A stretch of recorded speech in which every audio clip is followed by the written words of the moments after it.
Okay, so hello everyone and welcome to Systems, Manufacturing and Robotics Room. My name is Eden and together with Yael, we are in charge of this room. I will call for the speaker according to the agenda, as you can see on the screen, each one at his time. Speakers, please remember that the presentation is 6 minutes. So without further delays, let's start with Johan's Stool. Johans, you may begin. Hey, good morning. I will unshare my screen if you want to share. Yes, I would like so. Let me try to share this screen and press. Now, I hope you can see my screen now. Perfect. Seems to be working. Good morning, everybody. My name is Johannes Stoll, and I'm the first speaker from Fraunhofer IPA. So I will just tell you a few words on Fraunhofer IPA. It's a third largest of the institutes with around 1,000 employees. And it consists of 15 departments that deal with similar, but also sometimes very different topics. And actually the I is representing the institute in the acronym as usual, and the P standing for factory planning and production management. And finally, the A is automation, and that's what we're about to present now. So as you already saw, robotic welding is a topic. Here's my contact data on this slide. I'm a group manager in the robotics department. And there's to my group, there's also 6 other groups. And in my group, we deal mainly with robotic welding and cable robotics. And today I'll show you a few slides on what we recently developed in robotic welding. It's especially suitable for the use with collaborative robots and small lot sizes.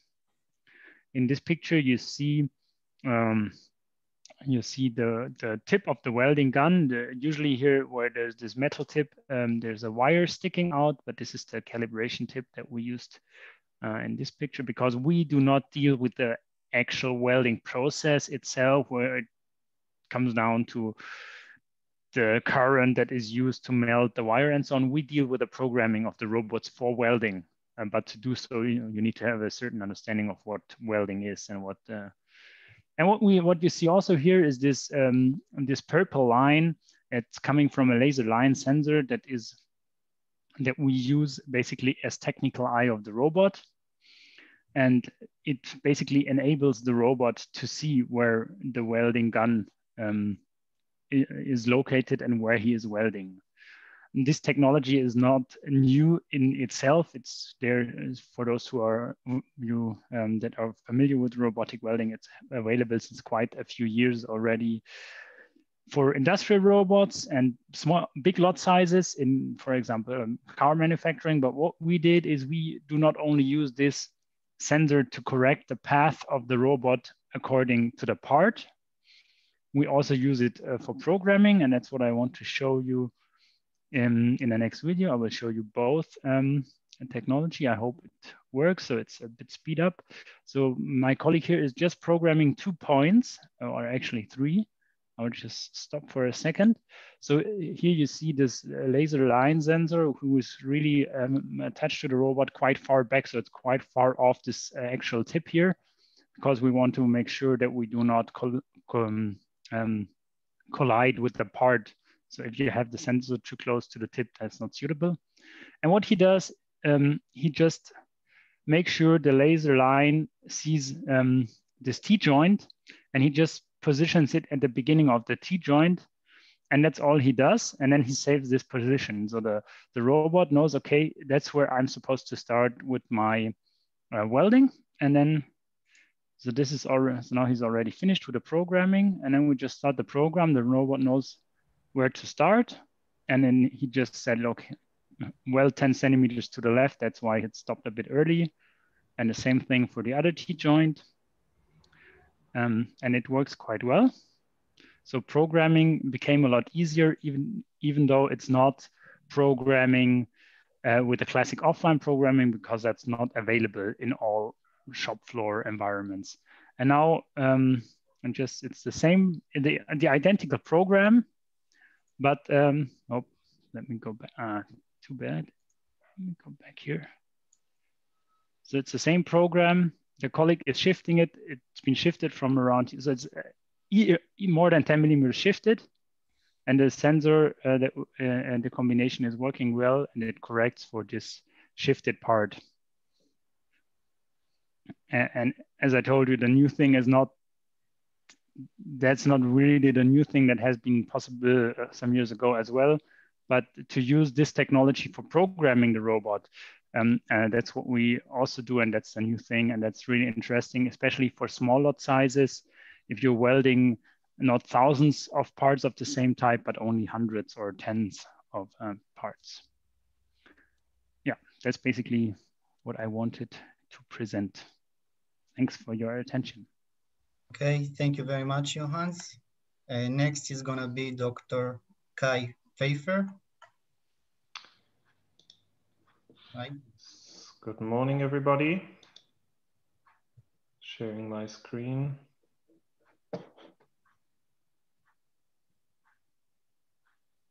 You see my presentation? Yes. Very good. So yeah, good morning, everybody. My name is Kai Pfeiffer. I'm also a group manager at Fraunhofer IPA. The group I'm responsible for is dealing with industrial and commercial service robotics. And one key technology is the autonomous navigation, and that's what I would like to present you in the next couple of minutes. So yeah, if I talk about autonomous navigation, I'm talking about the whole package. So starting with mapping, localization, but also global and local path planning and optimization. So the motivation when we developed this software was that we were looking for a robust autonomous navigation in dynamic and frequently changing environments, like you will find in logistics scenarios, but also especially in production environments, like in the car manufacturing areas. A second part that we focused on was we said we do not want to be relying on additional navigation infrastructure. So no additional markers like reflectors or QR codes or even indoor ultra-wideband localization technology. So really relying on what's available in the environment. You will see on the lower left of my presentation, on the lower side of my presentation, a couple of examples where we have put this software on. So starting on the left side on commercial vacuum cleaning robots, then a service robot for shopping areas, and then the standard AGVs for production. And on the complete right side, an outdoor AGV for pulling those trolleys where you have the luggage in on the airport. So we really focused on being platform of being sensor independent. We built the whole thing on the robot operating system, shortly called ROS. And there are like 3 core components. The most important one is the SLAM algorithm, the simultaneous localization and mapping algorithm, which we developed for long-term mapping. So we are continuously updating the environmental map on the robot. Then for the route planning, we have a so-called zone-based model, which is then putting zones into intersections, zones on runways, and where you can put traffic rules behind. Very important is the so-called dynamic local path planning and trajectory optimization, which is also taking into account constraints of the vehicles. So physical constraints for steering, acceleration, deceleration, but also the constraints coming from safety fields that are changing due to the load on the vehicles themselves. This technology is from a technology readiness level quite high. So that's the reason why there was a spin-off funded last year, the so-called Node Robotics. Here you see the logo and the website. So if you're interested in commercialization, you can also get in contact with them or of course with me. So looking further, so what's the next step that we can get benefit from is now not looking at the single vehicles and the algorithms on the single vehicles, but really expanding the capabilities by sharing information. So the networking between the vehicles is what we do in the so-called cloud navigation. And as I mentioned, the mapping, one main step is the upper left video, is a shared map model in the cloud. So every vehicle is updating the local map and then sharing this update with all the other vehicles by a cloud server. If you look into global path planning, we also, that's the lower right video, we also consider information coming from all the vehicles about the current situation in the environment, and also taking into account, if available, sensors that are stationary in the environment to see, okay, what's the situation in the field? Is there any blocking situation in one hallway, so that we then can calculate in the cloud service the most optimal trajectory for all the vehicles regarding all the transportation tasks and priorities that are there. On the lower left side, we have the so-called collaborative local path planning. So in traffic situations like intersections, we enable the vehicles to exchange information on how they want to travel, to make sure that they find the most optimal path for all of them in this special traffic situation without having hard-coded traffic rules. This is quite important if you want to go to a very flexible production area. For this collaborative situation, I have a last video. I hope the bandwidth is good enough. So we have a simulation environment with 5 very small robots, but they're equipped with laser scanners, with the software of the big ones. We have 3 vehicles doing a circular round and 2 vehicles which are sending or giving the orders of chocolate to the customer, which are Albert and Bertha. You can see here, chocolate is dispensed, and they are always interfering with the other 3. And in the last part of the video, you will see that all those 5 vehicles are constantly negotiating the path and finding the optimal trajectory to their goals. So that's what I wanted to present. So thank you for your attention. And if there are questions afterwards, you can contact me with the contacts there. Thank you. Thank you very much, Dr. Kai Pfeiffer. Now, Dr. Daniel Karl. When you're ready, you may begin. Hello, thank you very much for the introduction. Let me share my screen.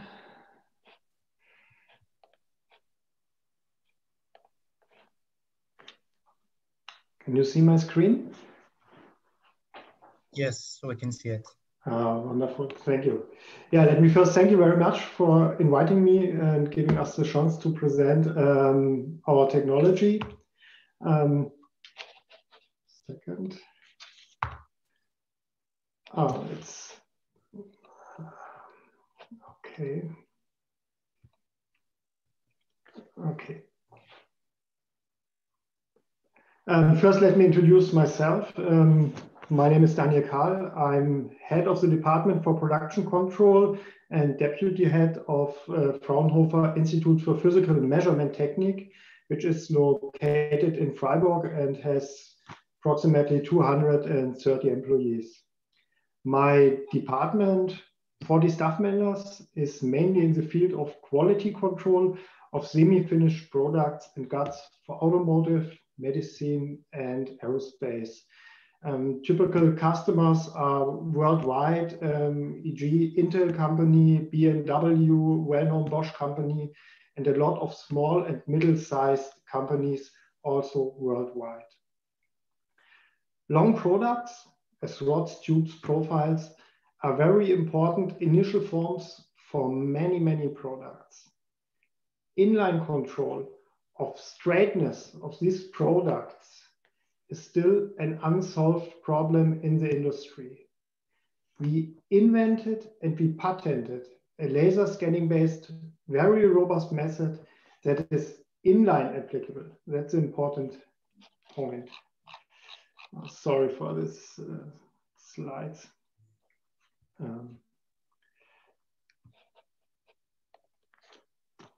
State-of-the-art technology, as you can see on this slide, for straightness measurement, even for very long products of lengths up to 10 meters and more, is putting them on a manual controlled test stand with dial gauges.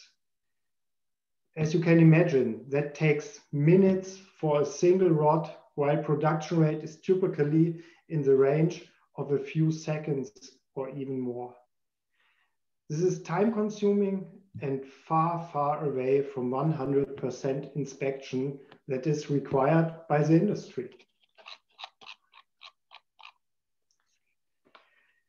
The figure on the right shows the operating principle of our fundamental new method. The idea that we patented was derived from an optical effect that everyone knows very well.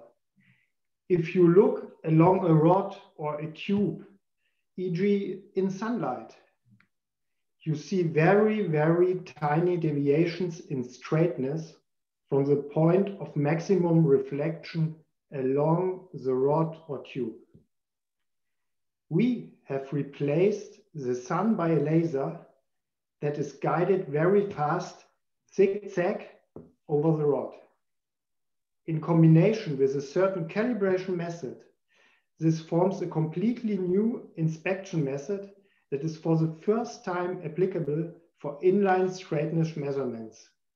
In comparison to manual inspection, our patented laser scanning is fast, contactless, which means that you don't apply scratches on the surface of the probe.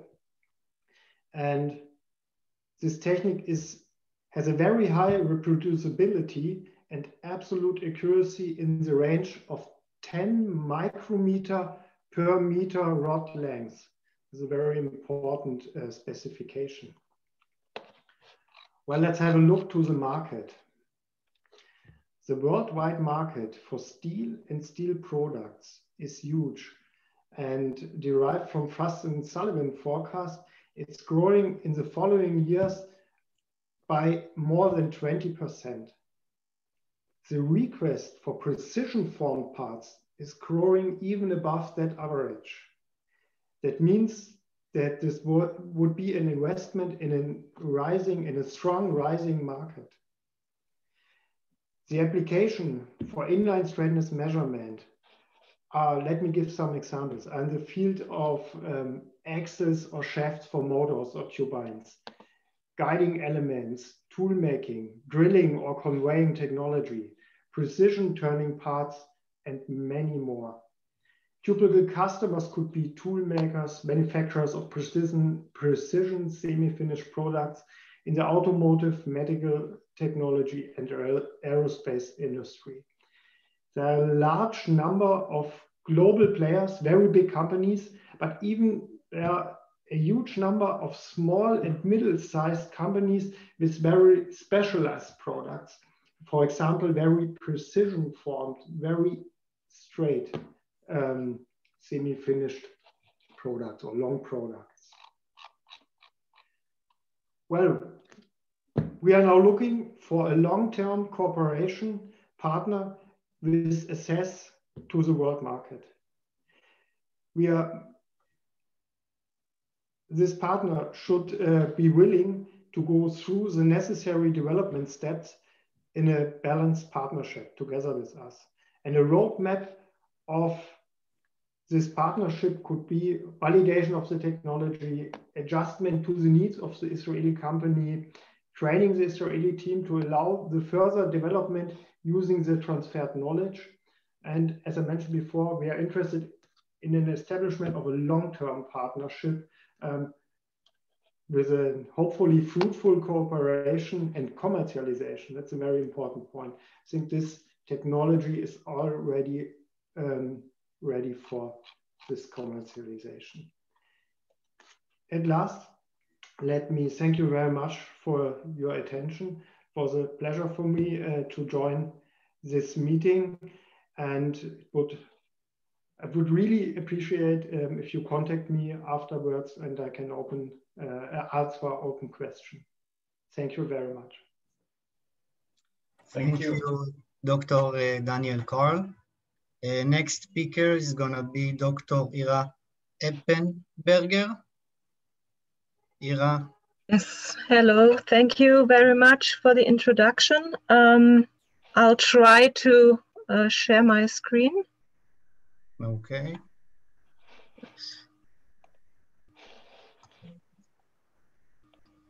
Yes.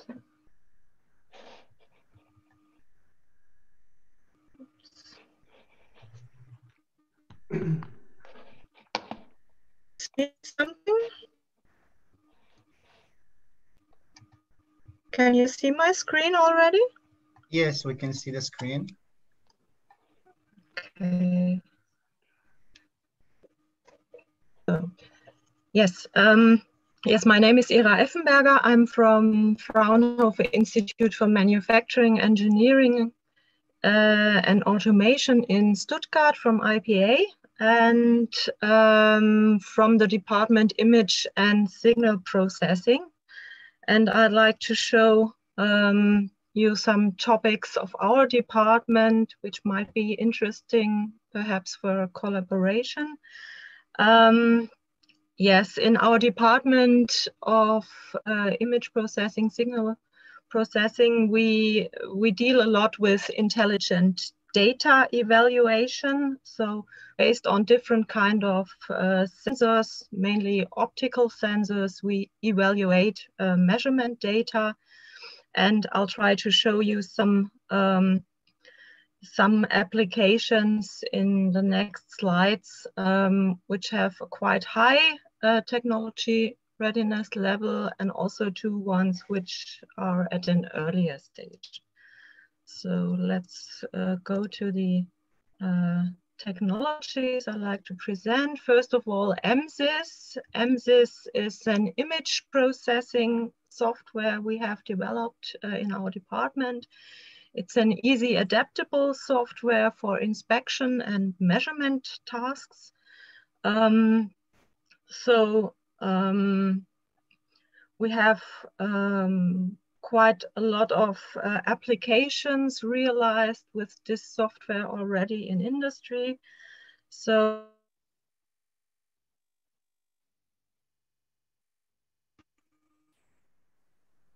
I think we are having a bit of a internet problem. problems. Yes. Yes.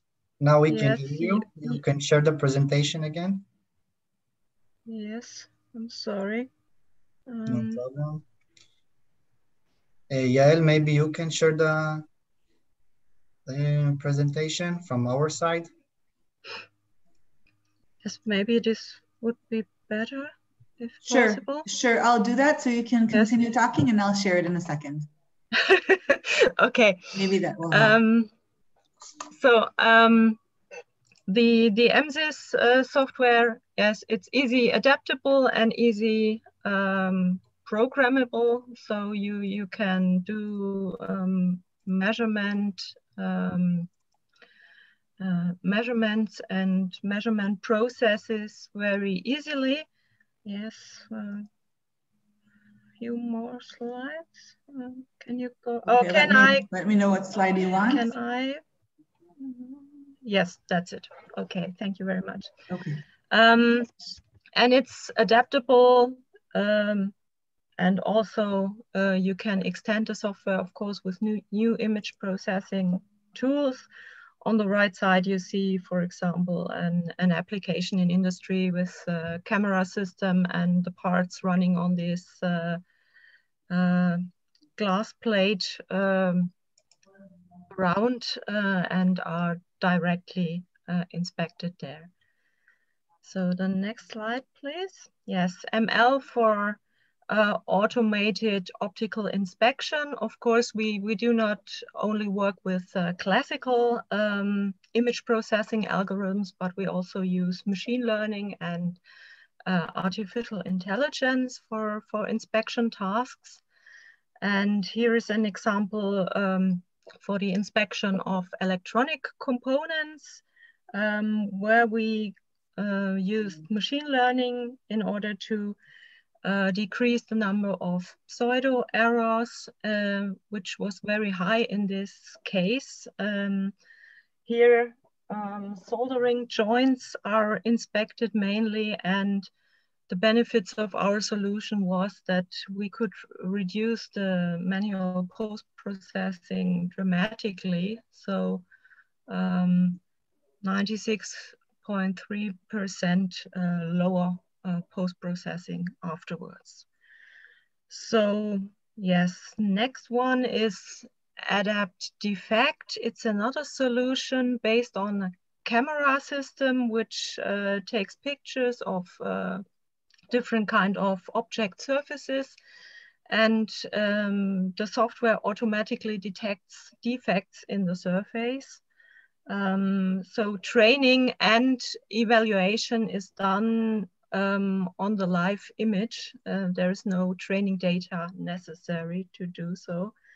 So it's directly evaluated and adapted on the actual situation. So you can find defects in metal surfaces, but also in textiles or whatever. So it is kind of texture analysis, which we do here. Next one, please. And now we go, these were 2D examples, which are based on camera images. So now we go to the 3D sensor data evaluation. Here, for example, virtual assembly is a new topic we are dealing with. We try to find best fitting parts for assemblies. For example, this is important for laser welding of injection molded parts. And we scan the parts, do a 3D evaluation of the geometry, and then do with genetic algorithms find the parts which fit best in order to reduce, of course, deviations in the assemblies, and also have less rejects, of course. Yes. Next one is also based on 3D data sets on point clouds. We have fit algorithms for geometric primitives, but also for fitting of complete STL models. This can be used, for example, for automatic segmentation in data sets, and also as basis for object recognition tasks or object pose detection. So the fit algorithms are quite robust. You don't have to scan the complete parts. It's enough to have them scanned from one position. And in the next slide, yes, here you see object recognition based, for example, on these fitting algorithms. In the Dr. Lila, sorry to interrupt, but yes, your time I'm is too long. over. I'm sorry. Yes, it's the last slide. So just one sorry. sentence. and you see an example, for conveyor belt picking, you can use it, but also based on machine learning, object recognition is done in our department. So thank you very much. I'm sorry. The technical problems costed a bit time. Yes. Thank you. Okay, thank you very much, Dr. Ira Effenberger. Next speaker is Mr. Robert Tordi.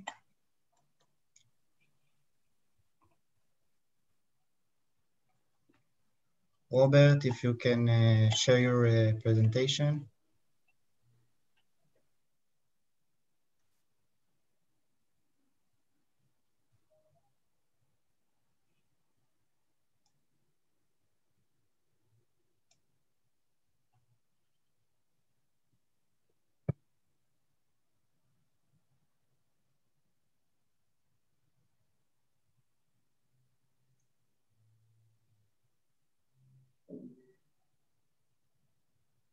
Mr. Robert, we cannot hear you. Maybe you are in mute mode.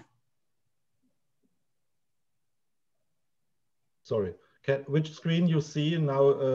The full screen of the presentation is correct? Yes, virtual for Knox AG. Knox, okay. Yeah, good morning to everybody. I'm glad to present you the virtual for Knox approach and products and why and how we offer beyond IoT technology. First, my name is Robert Tordi. I'm the CEO of Virtual Fort Knox AG. We have restarted in 2020, but the AG was founded in 2015. Look at the left box and then upper in the slide. We are a spin-off of Fraunhofer Gesellschaft focused on digitization.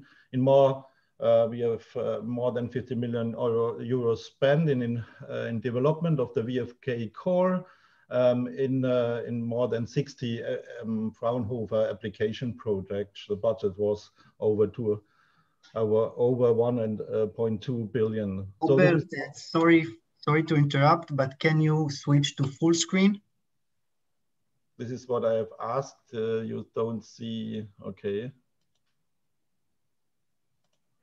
So you see it now? Yes, thank you. This was my question before, but coming back to that, our customers today are end users, resellers, and software vendors and OEMs too. Our product portfolio can use in all industries. We are now focused in this room, but our software can use in all areas. I want to take you with me on a journey that you understand why we are beyond IoT. If you see these numbers that every manufacturing company wants, stock reduction, lead time reduction, delivery time improvements, reduction of complaint cases, more flexibility in the area for the employees, and more suggestions out of the employment. So our experience and the academic study, Industry 4.0 Maturity Index from last year, confirms the obstacles of implementation of digitization projects. 2 points were important: insufficient people management, and the second one, which are we focusing on, is failure in connecting of IT systems. And if we look today on the current situation of a manufacturing company, the employees have to handle too much information at the same time. So it's not surprising when information is lost or decisions are made incorrectly or late. So to start with IoT is good, but not a breakthrough in improvements. You get data from your assets and can do prediction, predictive maintenance, all these buzzwords, asset monitoring and so on, but you do not have the context when the situation happens. So you must connect more systems. And if you collect data from all areas, you will improve your company sustainably. You can use the data to know where the situation which occurred comes from. And also from the AI, artificial intelligence side, if you ask them how many data you need, how long, the answer is always all. So more data for the artificial intelligence means more context, more information, and better results. So I give you a small example how our software, our technology works.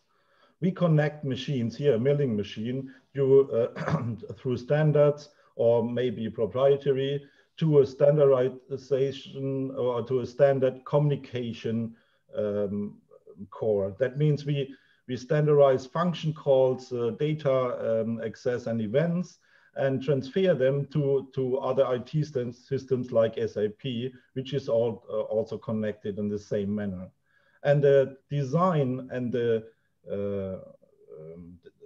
design of the flow, that means where the data are coming from and where the data is flowing, is done by a graphical tool we call Flow Designer.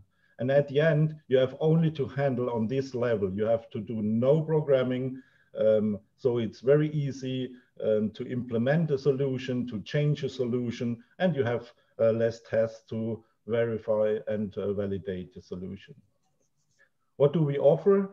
We have a whole platform environment. That means we can offer IoT connectivity. We can add some services. You have seen from Fraunhofer some nice and very modern systems we can also adapt, and some of them are adapted. We offer also a platform management and a marketplace if a customer wants to build his own ecosystem. So how do the deployment works? Very easy. You are not relying on any of the hyperscalers like Google, Azure, and the others. You can choose as end customer where you want to start and where you want to improve. So you can start with a gateway on the edge side, on the machine, on the production line. Then you can grow to a production IT and to the company's IT. Even you can move at the end if you want to the cloud and use one of the hyperscalers, which is very easy and with no change of any software and configuration. So if I summarize a little bit the benefits for users is he can determine where the data is stored, he can determine where the software is installed, and he can control the data flow, which is very important from the data security side, so that the decision is made by the customer. USP of VF Key Technology is that we are industry independent. We are now focused in this room here, but we could also present in the other rooms, so energy and so on. We are flexible and scalable because we can run on small and big systems and also on hybrid systems in the cloud. And what we have, we are integrated no-code technology for connecting IT systems. That means a process engineer and consultant can do this wiring of the IT systems, of assets, of machines, of sensors. And what we also offer, that our connector modules are open source. You can find it on GitHub. So at the end, it's very easy for customers to connect various IT systems all with the same tool. Freely designed and automated data flows, easily he gets transparency and connectivity technology to enhance the system. And last but not least, the decisions can be made correctly and in time based on real data. And I have brought you other use cases that you see that we offer always the same software, the same procedures, but we can serve a lot of use cases. Here in pharma, we have done something the same on the chemistry side for maintaining assets, pumps and valves and so on. Sorry to interrupt, your time is almost over. Thank you very much. Okay, my apologies for the misunderstanding on the beginning. So thank you very much, Mr. Robert Tordi. Next is Mr. Felix Spenreth. I hope I said it correctly. Yes, hello everyone. My name is Felix Spenreth, and I'd like to present you the topic bin picking, especially bin picking using AI. So I hope you can see my screen. In most industrial companies, you still have standard bins to store and transport workpieces. And usually you need to extract these workpieces to feed them to a machine. And this is mostly done currently by manual workers, which of course is very expensive and for heavy parts also might be unhealthy for them. So the idea is here to use a robot instead. For the robot to pick the parts, of course, you first need to know where the parts are. For this, we use a 3D sensor to scan the scene and basically generate a point cloud where we then detect all the individual parts. Based on these parts, we then calculate a suitable grip for the robot so that the robot can just extract one part and place it in a well-defined position at some machine or in some fixture. We have a lot of industrial realizations already in the field. On the right-hand side, you can see one application on an AGV, which is able to move from one application to the other and grasp parts out of the bin and place them, in this case, on a conveyor, but of course can be placed in any other rack or something. On the left-hand side, you can see a quick overview over the different types of robots that we're using or that we have used. A lot of them are currently already in production. 3 of the robots we've used only for demonstrators or for internal tests. And of course, we're also quite flexible regarding the sensor. So we can use all kinds of different sensors, which is quite important because there's no really one ideal sensor. You always have to select the best sensor for each application. And by being that flexible, of course, we can do this. In total, we have over 20 industrial applications right now, and of course, are planning to increase this number. In addition to this industrial proven software, we're also developing several other approaches, mostly based on artificial intelligence, to improve the bin picking application, to make it faster, to make it more reliable. I have some quick examples on this slide. For the data generation for AI, we use simulation. This makes it quite easy to generate a large amount of simulation data or training data, which might be quite difficult to generate with a real robot cell, or at least very time consuming and of course, probably more expensive. Based on this AI, we have, for example, created a new method for object pose detection, which is self-configuring. So you don't need an expert to configure every part. And it's quite fast. So you can detect all the parts in about 18 milliseconds, which is very fast and usually sufficient for industrial applications. For flat workpieces, you often have difficulties detecting them. So we also developed an AI-based segmentation to segment the point cloud, or the part of the point cloud which belongs to the parts from the ones which belongs to the bin, to make it easier to detect the individual parts. Then, of course, you have often bins with packaging material like cardboard or foil, which makes it very difficult to detect all the individual parts, especially the last ones at the bottom. So we also developed an AI-based method to separate this packaging material from the other sensor data to make it easier to detect all the parts. Then, of course, on the images, you see quite simple parts, not very complex. But of course, if you imagine more complex parts, they might be able to entangle. So if you want to grip one part, you might have another part stuck to it, which you could then also grip out of the bin instead. But of course, it's very hard then to place it in a defined position. So we're trying to avoid this. And for that, we also developed a method to detect the entanglement of workpieces already in the bin, and also to generate a suitable path to separate them if possible.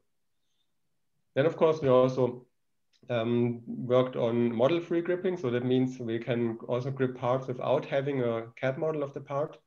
Of course, then it's hard to place it in a defined position, but it's sufficient to, for example, just drop it into a bin.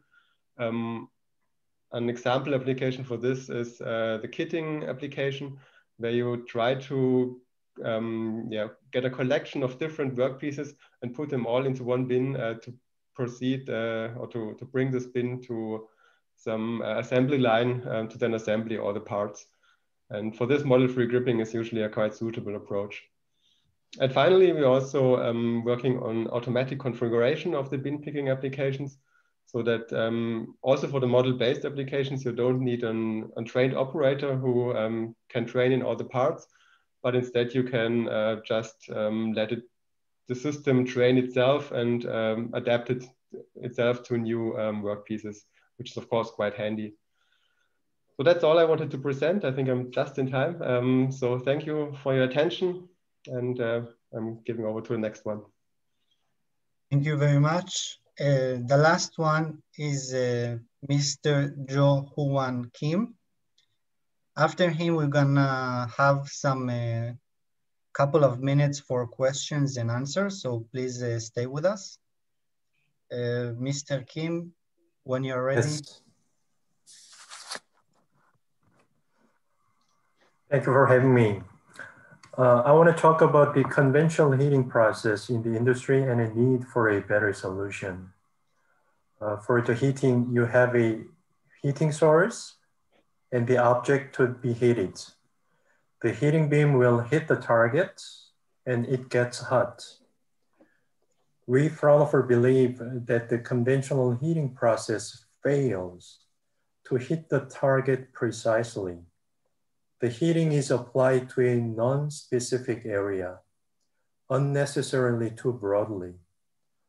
I would like to introduce to you a solution that heating can be applied to a precise, predefined area.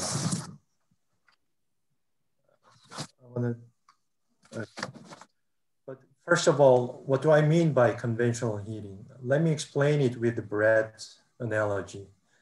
Suppose you make a toast. You put a slice of bread into a toaster. In 10 or 20 seconds, you have your toast, right? But this morning, your partner has a birthday and you want to please him or her with a small trick. You want to form a heart in the middle of the toast. The hard part should be toasted and the rest part not. What can you do? Your toaster is not a big help because the heating is applied overall onto the surface of the bread. What is our solution? Instead of having bread and heating coil around it, you need a bread, our nanoparticle, and the induction coil around it. You draw a heart on your bread, you integrate this nanoparticle into that heart area, you turn on the induction coil. The particle gets hot, the heart area will be toasted. Of course, this is just an analogy. Our technology is not for a toaster or a bread industry, but you see how it functions now. More detail of technology principles. The nanoparticle I'm talking about is called maxilica. It is inexpensive, commercially available silica particles containing magnetic nanoparticles. When the induction field is applied, the magnetic part of maxilica reacts to it. And due to this reaction, maxilica becomes hot. The heating rate can reach up to 1,500 Kelvin per second, very fast. Maxilica can be customized. You can determine to which degree it should get hot, the maximum temperature Tmax. And maxilica can be dispersed into various material matrices. You can mix it with adhesives, for example. An example of induction parameter is shown here for your information. What is this technology good for compared to the conventional heating process? For the answer, just recall the toaster analogy. You can specify the area to be heated precisely. You consume energy less because it only hits the targeted area. Very quick heating is possible. In the conventional heating, the neighbored area gets heated too, oftentimes. So there is a risk for unnecessary damage as side effects, and you can avoid that. A uniform heating can be designed too. Who would need this? You can use it as heating element, of course. When you are in a chemical company, you might be able to speed up curing process of your resins or silicons.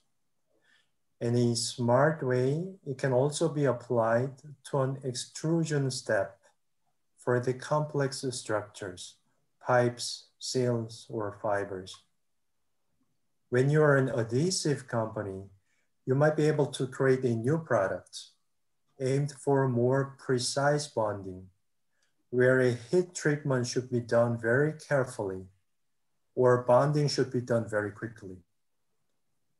It can also open new possibilities for recycling since the bonding principle can work for debonding as well. Suppose you have bonded two plastic parts using our nanoparticle, and later you apply the induction field onto it. The maxillica inside the adhesive gets hot again, and the bonding gets loose or be broken. Since a clean debonding is possible, the separated parts have a better chance to be reused. What can we do for you? We can customize material itself. We can adjust maxillica to the specific requirements of your application. We can help you with the process too. We can recommend to you an appropriate induction partner or jointly develop a customized induction process for your production line. We can also scale up the synthesizing process to the industry scale. So, sorry, I opened the wrong slide. Sorry, I'm done. Thank you. Thank you very much. Now we are finished with the presentations part of this room. We're ready for questions from the viewers. Please, if anyone wants to ask our speakers something, he may do that. Just make sure that you are unmuted. Thank you.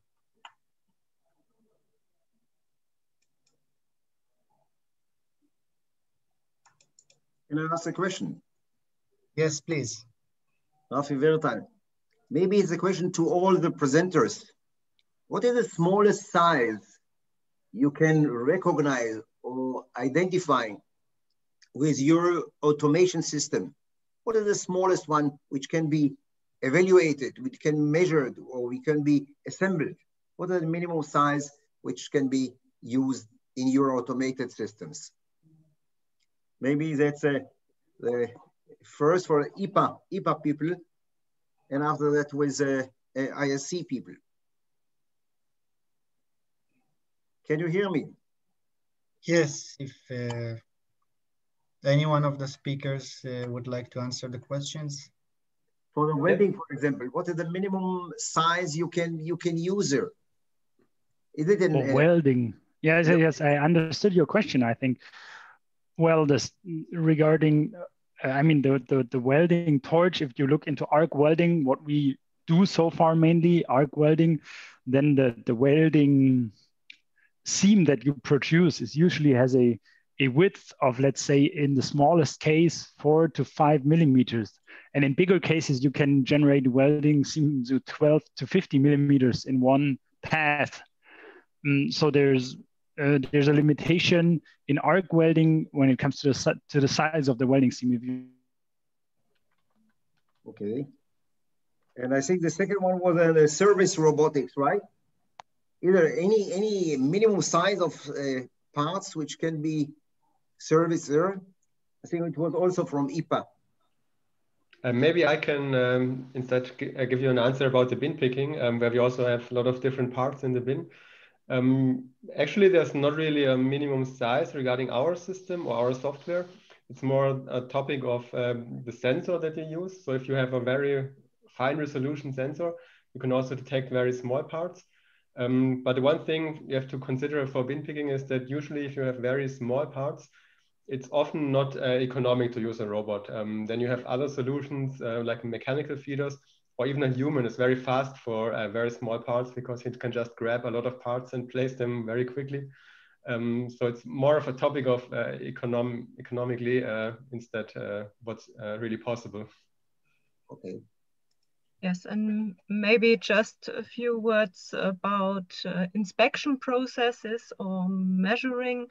Of course, we have the same situation there. If we have sensors which can acquire data from also very small parts, then we, of course, can also inspect them or detect deviations, but it depends a lot, of course, on the sensor technology which is used and if it has an acceptable resolution, yes, so that you can handle the data.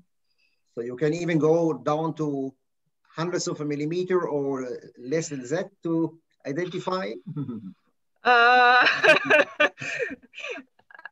Typical with optical camera-based systems or 3D systems, you have a few parts in the size of centimeters or a bit lower than centimeters, but you can detect, of course, deviations in the area of 0.01, for example, millimeters or something like that. This is possible, but of course you need a high resolution camera then with which has enough pixels or enough points in the area you want to evaluate the part.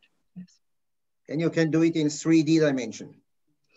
We can do it in 2D or in 3D. Yes, depending what is the better technology for the inspection task, of course. Yes, if you need spatial information, you have curved surfaces, something like that, then of course 3D is useful, but 2D solutions are typical faster, and if they are sufficient, we use 2D then, yes. Afi, thank you very much for your questions. Thank you. Any You're further welcome. questions for the speakers?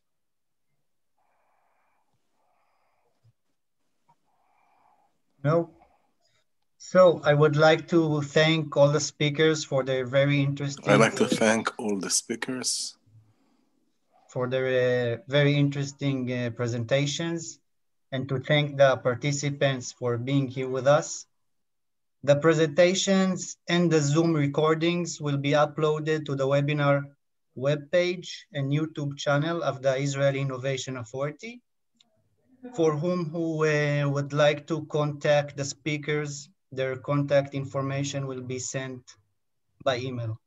So thanks again and have a nice day. Thank you. Thank you. Thank you very much. Thank you. Thank you. Very much. Auf Wiedersehen. Thank you. Have a nice day. Bye-bye. Auf Wiedersehen. Thank you. Bye. תודה רבה. Thank you very much. Stay healthy. Und viel Erfolg.